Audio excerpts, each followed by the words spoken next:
있다라는 거죠. 무슨 말인지 알아? 그러면 실제 양성자 하나의 전기적 세기는 얼마일까?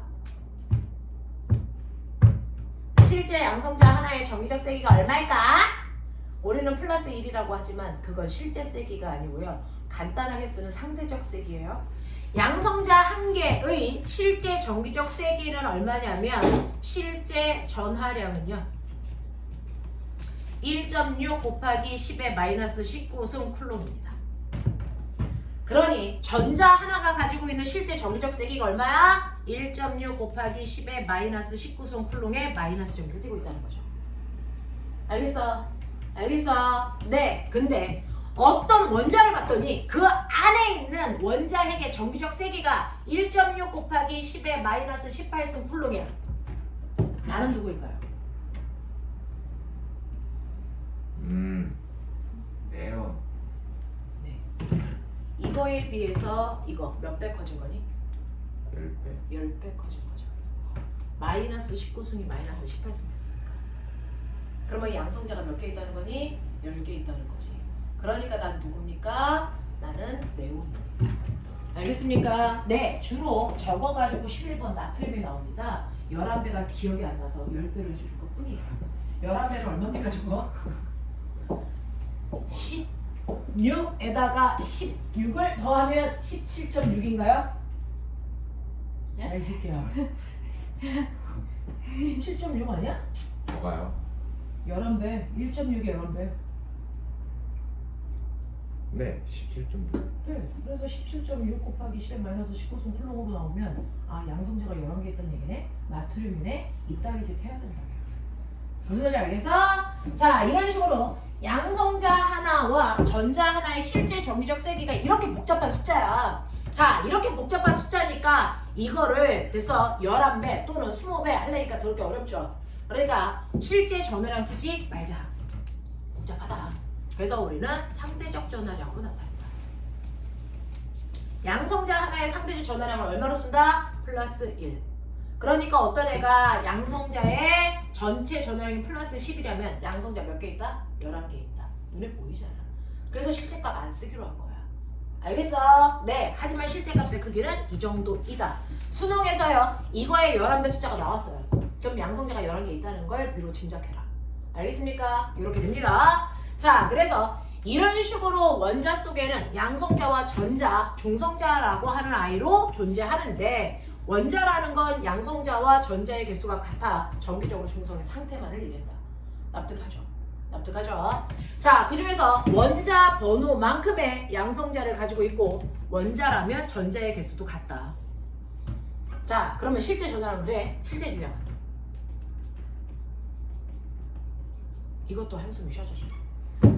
양성자 하나의 실제 질량을요 1.67 곱하기 10의 마이너스 몇 승이라고 할까요? 10의 마이너스 뭐 되었어요? 23승 그램? 뭐 이 정도 된다고 치자. 중성자 하나의 실제 질량이 1.67 곱하기 10의 마이너스 23승 그램 요 정도 된대요. 됐어? 네. 전자는요 1.9 곱하기 10의 마이너스 뭐 30g 요 정도 된대요. 실제 질량이 상대적으로 비교하면. 자, 그러면 이거의 11배 양성자의 질량이겠죠. 자, 할 수 있는 용기? 우리는 없죠. 됐죠? 그래서 이런 식으로 실제 질량이 대단히 작으면서 숫자가 복잡해서 이 개수가 11개가 있고 20개가 있을 때 우리가 계산하기 복잡하다. 그래서 실제 질량조차도 안 쓰게 된다. 됐어? 이조차도 우리는 화학에서 뭐로 쓴다? 상대적 질량으로 씁니다. 됐죠? 미시세계의 실제값을 계산하는 건 되게 어렵거든요. 그래서 상대적 값으로 다 나타내요. 그랬을 때 양성자 하나의 질량을 1로 잡으면 중성자 하나의 질량 얼마다? 1이다. 똑같으니까. 그러면 전자 하나의 질량은 얼마다? 몇만 분의 1이죠. 그러니 얘는 그냥 질량은 있다는 것만 인정해주고 0으로 하겠다. 깔끔하죠? 깔끔하죠? 자, 그렇다면 이 나트륨의 질량은 얼마입니까? 라고 하는 실제 질량이 아니고 질량을 가지고 있는 입자수가 몇 개입니까가 그 물체의 질량을 표현하는 방법이야. 그러면 실제로 질량을 인정받는 입자수라는 건 양성자의 개수와 중성자의 개수를 더하시면 질량을 가지고 있는 실제 입자수가 나와요. 됐죠? 얘는 양성자 11개, 중성자 12개 있으니까 질량을 가지고 있는 입자수가 몇 개입니까? 23개죠. 이거를 그 원자에 뭐라고 한다? 질량을 가지고 있는 입자수, 질량수. 이걸 다른 말로 뭐라 합니까? 우리가 앞서 배웠습니다. 원자량. 이게 원자량인 거죠. 되겠어? 그래서 나트륨의 질량수에 해당되는 원자량은 어디 갔습니까? 원소교 왼쪽 위에다가 이렇게 씁니다. 됐죠? 머리 있는 척해. 위에서 아래를 빼세요. 얼마나 오니? 12 12의 정체가 뭘까요? 중성 네. 얘는 양성자에다가 중성자를 더한 값이고 얘는 양성자이기 때문에 이걸 빼면 이게 죽어지죠. 중성자의 개수가 나오죠. 무슨 말인지 알겠어? 그래서 중성자가 12개라고 하는 거를 우리는 이런 식으로도 확인할 수 있다. 알겠어? 네. 자, 근데 자, 한 종류의 성격이 같은 원자가 있죠? 우리 통합과학 시간에 배웠어요. 수소라는 아이 불 갖다 대면 펑 터져. 됐어. 자, 수소라는 아이는 양성자가 몇 개 있어야 돼? 양성자가 몇 개 있어야 돼? 하나 있어야 불 갖다 대면 펑 하고 터지는 수소의 성질을 갖겠죠. 그래서 양성자가 다 하나 있는데 중성자는요. 됐죠? 얘는 없고요. 얘는 하나 있고요. 얘는 2개 있고요. 이렇게 되어 있어요. 그러면 저 궁금해요. 얘 수소입니까? 네, 수소죠. 얘 수소입니까? 수소죠. 얘 수소입니까? 수소죠. 왜? 원자들의 화학적 성질을 결정하는 건 뭐다? 양성자의 개수다. 양성자의 개수가 똑같기 때문에 얘네들은 화학적 성질이 같은 원소이다. 그래서 수소다. 그래서 같은 기호로 쓸 거다. 알겠어? 근데 양성자의 개수는 똑같지만요. 선생님 중성자의 개수는 다르잖아요. 다르죠. 자, 그러면 그것 때문에 달라지는 건 뭡니까? 양성자의 개수는 똑같지만 중성자의 수가 다르네? 뭐가 달라요? 좀 전에 배웠죠? 질량수가 달라지죠. 원자량이 달라진다. 얘 얼마? 1. 맞죠? 얘 얼마? 2. 얘 얼마? 3. 됐어? 그러면 자, 화학적 성질은 같지만요. 얘네들의 질량, 무게. 자, 다시 말해서 물리적 성질은 뭐합니까? 다르게 나타나겠죠? 됐죠? 이런 관계를 우리 뭐라 그럽니까? 같은 원소인데 질량이 달라. 이런 관계를 우리 뭐라 그런다? 동위원. 동위원소. 동위원소라고 하죠. 그래서 모든 원소는 각각의 동위원소를 갖습니다. 됐죠? 자, 그래서 우리는 일반적으로요. 얘를 수소라고 부르죠. 얘는 일반적으로 수소라고 안 부르죠. 뭐라고 부릅니까? 일반적 수소에 비해서 무겁죠. 그래서 뭐라고 불러요? 무거울 중자 써서 이걸 중수소라고 부르죠. 이건 일반적인 수소에 비해서 3배 무겁죠. 그래서 이름 뭐라고 부른다고요? 네, 삼중수소라고 부른다고요. 그러면 왜 얘가 일반적인 수소야? 얘를 일반적 수소로 보면 안 돼?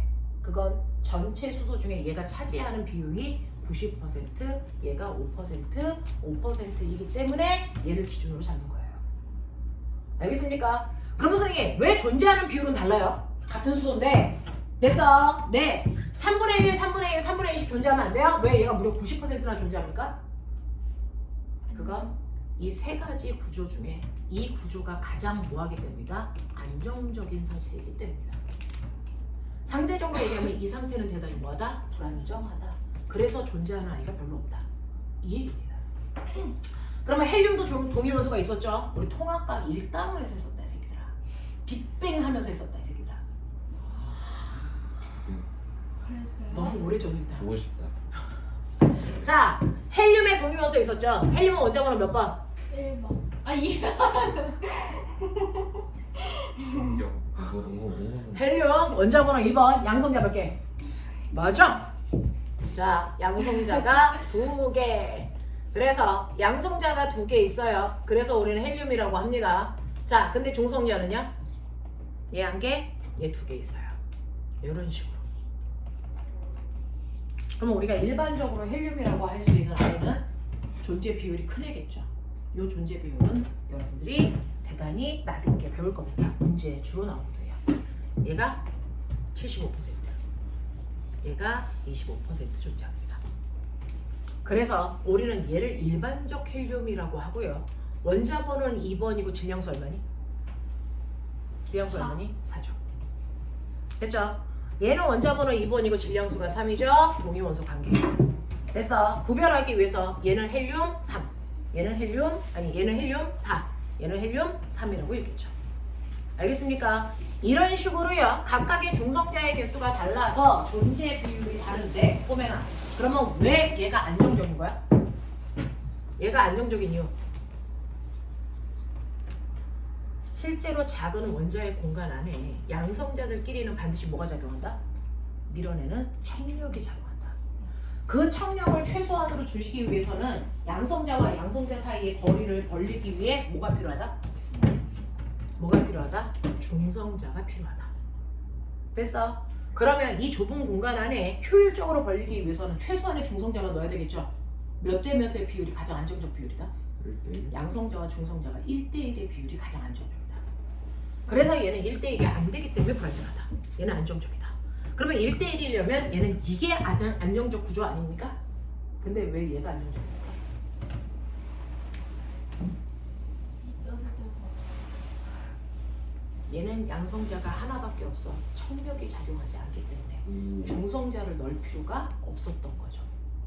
알겠습니까? 이렇게 된다. 이해돼? 하겠어?